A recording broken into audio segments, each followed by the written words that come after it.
अब भारतीय जनता पार्टी एक राजनीतिक कंगारू के तौर पर सामने आई।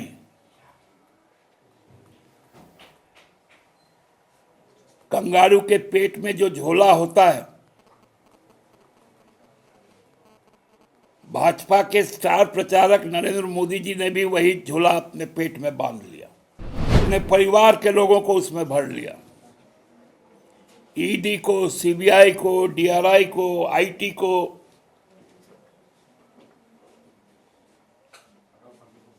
साथ साथ जितने भ्रष्टाचारी है उनको भी उसी झोले में रख लिया।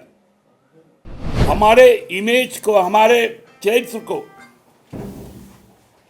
जिस प्रकार हनन किया गया, हमारे नेता को जिस प्रकार से बदनाम करने का साजिश रचा गया,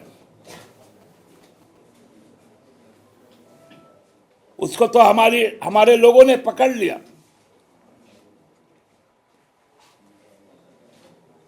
और चूंकि लोग पकड़ में आ गए तो उनको उठाकर जेल में डाल दिया। कि भारत का उच्चतम न्यायालय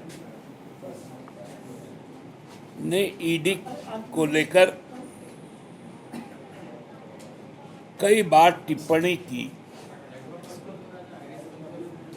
और छत्तीसगढ़ में जो चुनाव के वक्त राजनीतिक उद्देश्य के पूर्ति के लिए तत्कालीन कांग्रेस सरकार को मिथ्या आरोपित कर सत्ता से बाहर करने की जो साजिश रची गई, उसका उद्भेदन हुआ। माननीय उच्चतम न्यायालय ने जो वहाँ के एक आईएएस ऑफिसर रहे जिनको किंगपिन बोला जाता था, और उनके बेटे को, टुटेजा साहब, उन्होंने वो केस को पीएमएलए का खारिज कर दिया और उसे कोई भी घोटाले मानने से इनकार कर दिया। ये सरासर कानूनी चपत प्रधानमंत्री मोदी जी के साजिश के गाल पर है।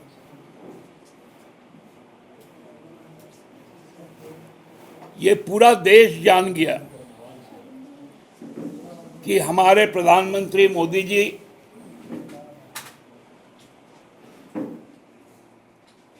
भ्रष्टाचार को हथियार बनाकर अब भारतीय जनता पार्टी एक राजनीतिक कंगारू के तौर पर सामने आई।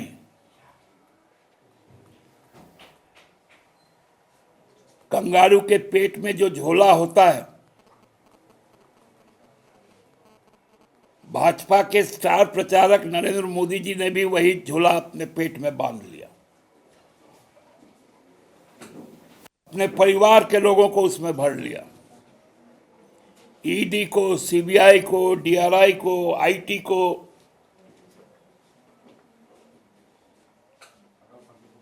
साथ साथ जितने भ्रष्टाचारी है उनको भी उसी झोले में रख लिया।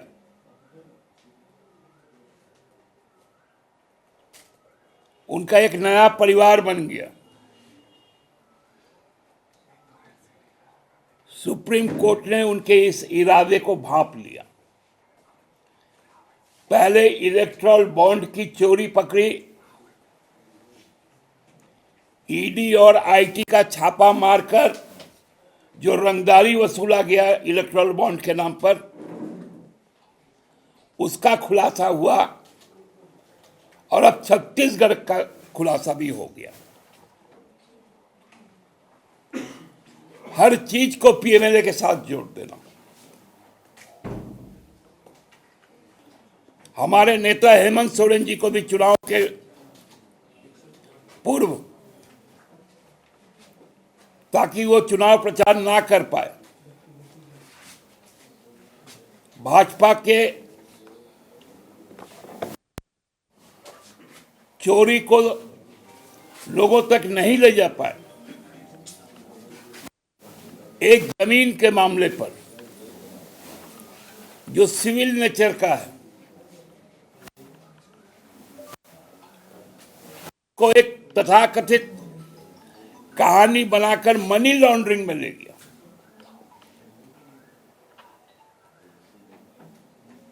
उसका भी आज ना कल खुलासा हो जाएगा।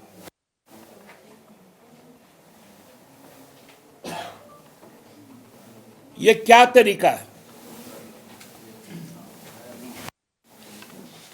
अब भाजपा बताए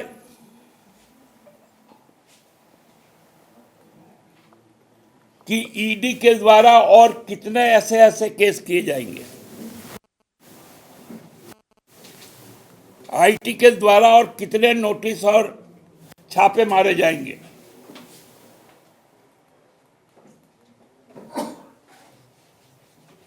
प्रधानमंत्री जी ने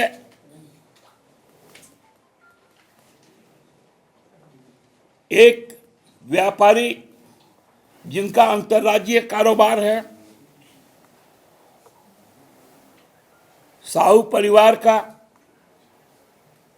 उनके वहां आईटी का छापा पड़ा। कहते हैं 350 करोड़ रुपए निकला। उस पर ट्वीट किया। आज वो कहां गया? क्योंकि उन्होंने हिसाब दे दिया। ऐसे राजनीतिक बेशरम लोग की कलई अभी खुलते जा रही है।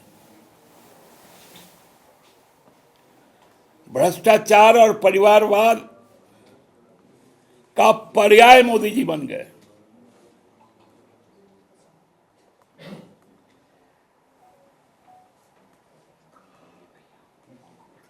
यहां पर भी हमारे इमेज को, हमारे चरित्र को जिस प्रकार हनन किया गया, हमारे नेता को जिस प्रकार से बदनाम करने का साजिश रचा गया, उसको तो हमारे लोगों ने पकड़ लिया।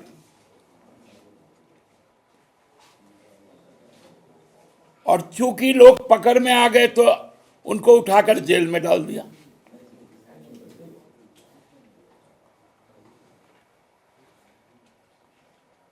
लेकिन हेमंत सोरेन का आवाज तो नहीं दबा।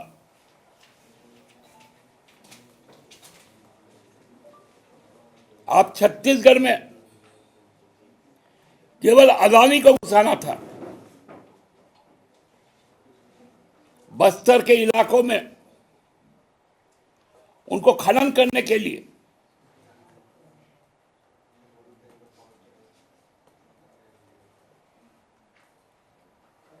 वो जंगल अरवद शहर है, हसदेवा जंगल आज उजड़ रहा है, पेड़ें काटे जा रही हैं। इसलिए ये लीकर स्कैम बनाया गया। इसलिए वो महादेव ऐप लाया गया। और आज का नतीजा क्या हुआ? एक लोकप्रिय जनता के प्रति समर्पित सरकार चल गई और वहां अदानी घुस गया।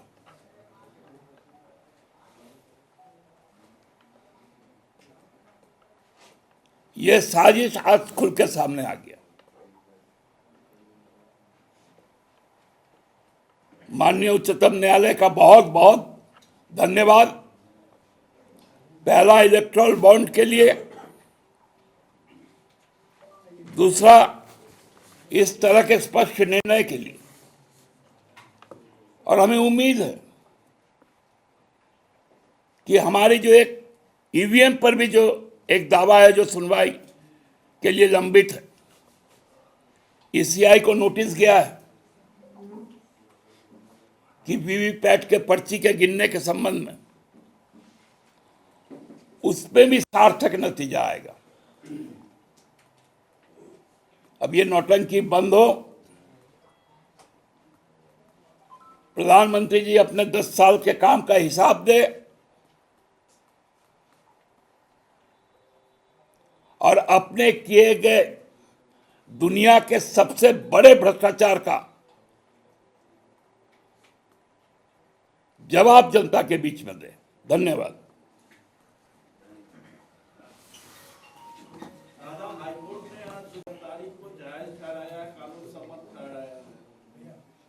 देखिए, न्यायालय के टिप्पणी पर, न्यायालय के आदेश पर कोई टिप्पणी नहीं करूंगा, लेकिन ये अंतिम वाक्य नहीं है। जिस तरह से इंडी गठबंधन के नेताओं के द्वारा केजरीवाल की गिरफ्तारी को लेकर के हाईतौबा मचाया जा रहा था, रामलीला मैदान से लेकर सारे जगह पर, कहीं न कहीं हाईकोर्ट में जो निर्णय आया उसको किस रूप में? आपका शब्द हाईतौबा पे मुझे गहरा आपत्ति है। ये मानसिकता दर्शाता है कि आज मूल मीडिया किस प्रकार का चापलूसी में उतर गया। वो हायतौबा नहीं था, हुंकार था। लोकतंत्र को बचाने का हुंकार था, संविधान को बचाने का हुंकार था। दादा, नेता प्रतिपक्ष कह रहे हैं कि सरकार को स्पष्ट करना चाहिए कि क्या वो नगर निकाय के चुनाव कराना चाहती है या नहीं चाहती है, और पहले तो जनता से माफी मांगना चाहिए कि उन्होंने पिछड़े का अधिकार देने से मना कर दिया। अभी तो सरकार के हाथ बंधे हुए हैं, चुनाव आयोग ने बांध रखा है। लेकिन ट्रिपल टेस्ट के लिए कई बैठकें पिछड़ा आयोग की हो चुकी हैं। चुनाव के बाद जब ही उनका रिपोर्ट आ जाएगा, सरकार पूरी तरह से प्रस्तुत है लोकल बॉडी इलेक्शन के लिए। वो एक और गंभीर आरोप लगा रहे हैं कि भाई कोल्हान टाइगर को आप लोग सर्कस का टाइगर बना दे रहे हैं। सोनिया गांधी जैसे कांग्रेस में है, वैसे कल्पना जी जेएमएम में होने जा रही हैं। उन लोग का, हम लोग का चिंता बहुत है। उनको आज इसलिए बोलना पड़ा कि यशवंत सिन्हा जी ने भाजपा को बता दिया था कि भाजपा जेवीएम हो गया, क्योंकि वो खुद जेवीएम के हैं। तो मारे शर्म कहीं तो मुंह दिखाएगा। और ये लोग तो झूठ बोलना और दूसरे के घर में आग लगाना, यही तो सीखा है। इसलिए तो उनको अपना प्रत्याशी नहीं मिल रहा है।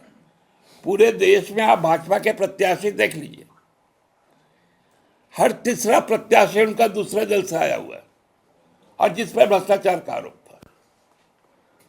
भाजपा तो कह रही कि इंडी गठबंधन डर गई है, इस वजह से उम्मीदवारों की घोषणा में देरी हो रही है। इंडी गठबंधन डर गई है, घोषणा, उम्मीदवार के घोषणा पर डर लग रहा है। अरे भाई साहब, 19 तारीख को पहला चुनाव है, आपका घोषणा पत्र कब आएगा? छोड़ दीजिए ना, हम लोग का उम्मीदवार का तो चौथा, पांचवा, छठा, सातवां है। ये पहला के पहले क्या हुआ? बहुत चालाकी नहीं दिखाना चाहिए। बांग्ला में कहावत है, ओती चालाकेर गलाए दोरी, मतलब जो ज्यादा चालाकी करेगा ना, गला में फांस बनेगा।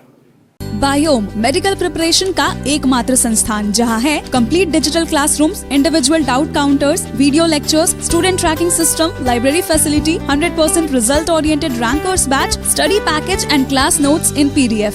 झारखंड के इतिहास में पहली बार नीट UG में 700 मार्क्स पार। 10th पास स्टूडेंट्स के लिए फाउंडेशन कोर्स और 11th पास स्टूडेंट के लिए फ्रेशर कोर्स। 12th पास स्टूडेंट्स के लिए टारगेट कोर्स 18 अप्रैल से शुरू हो रहे हैं। Contact biome.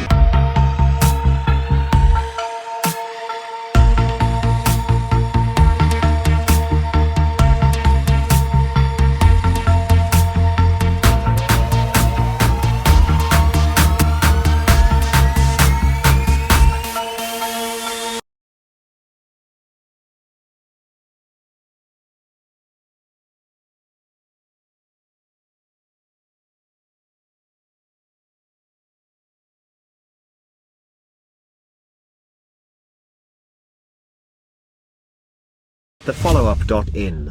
Like, share, and subscribe. www.thefollowup.in